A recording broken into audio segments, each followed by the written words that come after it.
네, 시선 집중의 대미를 장식하는 비컨 뉴스 시간입니다. 헬마우스 임경빈 작가 모셨습니다. 어서 오세요. 안녕하세요. 주석은 잘 되셨고요. 네, 잘했습니다. 자, 오늘 어떤 이야기 준비해 오셨습니까? 아시다시피 이제 명절은 각종 정치 관련 여론조사가 쏟아지는 이제 성수기죠. 네. 그래서 이번 명절에 가장 화제가 됐던 여론조사 관련된 얘기를 준비를 해봤는데요. 네. 데일리안의 의뢰로 여론조사 공정이 지난 17일부터 18일까지 성인 105명을 대상으로 실시한 정리의 여론조사입니다. 105명이라 1,005명. 네. 네.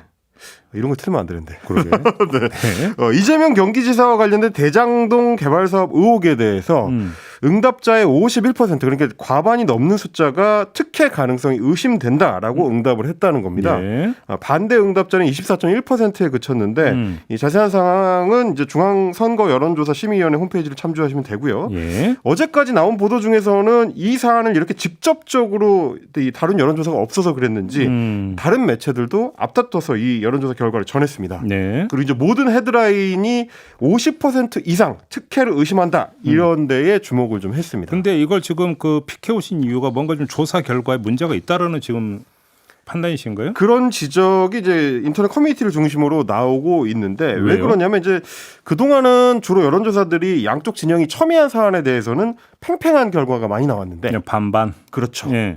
예를 들면 이제 실제로 지난주에 다른 여론조사 업체에서 또 다른 현안인 고발사주 의혹을 조사를 했을 때 네. 정치 공작설에 대한 공감도가 이제 팽팽하게 나왔었던 경우가 있습니다. 네. 그러다 보니까 이번 조사 뭔가 좀 이상한 거 아니냐.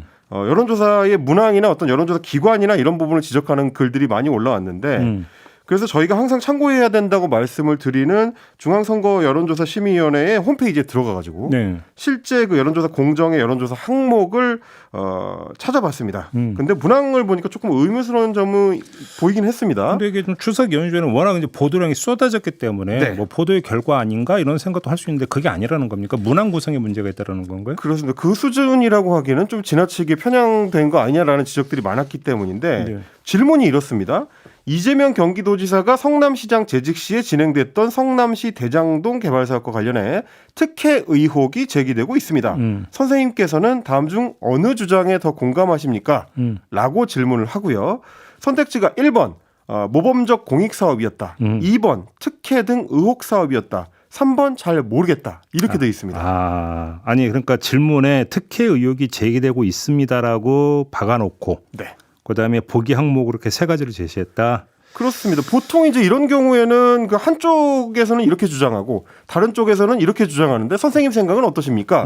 이런 식으로 물어보는 그 문항 설계가 많은데 조금 좀 독특하다 이런 얘기는 하는 거고 답변 유도 문항이다 이런 말씀이신가요? 그런 가능성이 조금 있다는 지적입니다. 실제 이 여론조사를 소개한 그 데일리안의 기사에서도 그래서 보니까 한쪽은 이렇게 주장하고 한쪽은 이렇게 주장하는데 어떻게 생각하십니까? 라고 질문을 했다고 기사에 써 있습니다. 근데 정작 여심이에 제출한 그 질문지에는 그렇게 돼 있지가 않았던 거죠. 지금 이제 말씀을 다시 한번 정리하면 질문에 대장동 개발 사업과 관련해서 한쪽에서는 모범적인 공익 사업이었다고 주장을 하고 네. 다른 쪽에서는 특혜 의혹이라고 주장을 하는데 귀하의 생각은 어떻습니까? 이렇게 질문을 해야 되는 게 맞는데 그렇죠. 질문에 그냥 특혜 의혹이 제기되고 있습니다라고만 박아버리면 그렇죠. 그러니까 답변이 유도가 되는 거 아니냐 이런 해석이신 거죠. 그런 해석이 가능하다는 거고 실제로 이제 데일리안 기사에서는 양쪽으로 물어본 것처럼 적어놨기 때문에 더 좀 그런 의혹이 강하게 드는 거죠. 사실 이 이제 여론조사 기관은 9월 초에도 그 문항 설계 때문에 한번 논란이 된 적이 있습니다. 예. 여권 내에 대선 후보 적합도 조사를 하는데 이재명 지사의 지지율이 한 주 만에 일주일 만에 16%가 넘게 확 빠지면서 이게 말이 되냐? 어떻게 이렇게 갑자기 튀는 조사가 나오냐라는 지적이 나왔었는데 예. 그래서 그때도 문항을 봤더니 8월 27일에서 28일 사이에 했던 조사에는 민주당 대통령 후보 경선에서 누가 될 것으로 예측하십니까? 라고 당선 가능성을 물어봤었는데 네. 바로 다음 주인 9월 3일에서 4일 조사에서는 민주당 대통령 후보로 누가 가장 적합하다고 생각하십니까? 라고 적합도 조사를 한 겁니다.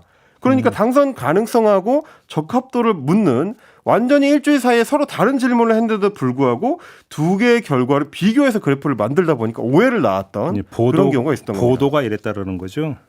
아닙니다. 실제로 여론조사 공정에서 발표했었던 여론조사 결과표에도 그래프가 그렇게 돼 있었어요. 그래프도 또 이렇게 비교하는 그래프를 그렇습니다. 그려놨다? 잘못된 비교인 거죠, 사실. 결과표에. 네. 그렇죠. 여론조사에서 사실은 이게 이제 그 문항 설계를 어떻게 하느냐가 사실 핵심 문제거든요. 그렇죠. 디테일한 영역들은 이것 때문에 이제 뭐 단일화 이제 방법으로 여론조사를 채택할 경우에 이제 밀고 당기게 이루어지는 게 바로 이 부분이기도 한데 여기에 좀 문제가 있을 수 있다 이런 지적이신 거죠. 그렇습니다. 그래서 2019년에 있었던 그 여론조사와 관련된 한 토론회에 참석했던 여론조사 기관 대표 한 분이 이제 이런 지적을 한 적이 있습니다. 네. 제가 좀 발제문을 뜯어봤는데 이끌고 싶은 결론으로 유도하는 질문들이 있다. 어떤 질문이든지 질문자의 편견이나 편향이 반영이 된다. 그래서 질문에 따라서는 결과가 달라질 수 있다. 네. 이런 이제 지적을 하면서 예. 다른 여론조사 기관들이 답변을 유도하는 방식의 행태 이걸 이제 지적한 적이 있습니다. 그런데 문제는 이 발제문을 작성한 주인공이 다름이 아니고 이번에 논란이 된 그 여론조사 공정의 대표였던 겁니다. 그런가요? 예. 한번 그러니까 돌아볼 필요가 있다 이런 말씀이신 거죠? 스스로도 좀 한번 돌아볼 필요가 있지 않느냐 이런 얘기인 거고 제가 어제 이제 취재를 했던 배종찬 인사이트 K 여론 연구소장을 비롯해서 여론조사 전문가들이 공통적으로 하는 게 단계적으로 좀 문항 설계를 할 고민이 필요하다 이런 얘기를 했습니다. 이렇게 마무리하죠. 네, 임경빈 작가와 함께했습니다. 고맙습니다. 감사합니다.